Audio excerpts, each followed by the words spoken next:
இந்த உங்களோட அரசோட கான்செப்ட் என்ன தெரியுமா? இவங்களுக்கு ஜால்ரா தட்டக்கூடியவங்கள இந்த மடப்புறத்துல தம்பி அஜித் குமார முடிச்சாங்க பாருங்க. அந்த மாரி வேலைக்கு அனுப்புறது.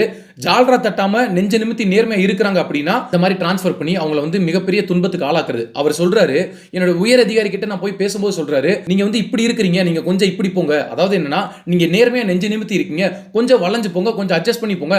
நமக்குள்ள என்ன பிரச்சனை அப்படின்னு பேசுறாரு. அது மட்டும் இல்லாம என் மேல மிகப்பெரிய பழிய சுமத்துறாங்க. இது வந்து லஞ்சத்துல வாங்கின ஏசி, இவர் வீட்ல போட்டிருக்க ஏசி அப்படின்னு சொல்றாங்க. அவருக்கு அது என்ன விளக்கம் கொடுக்குறாரு தெரியுமா?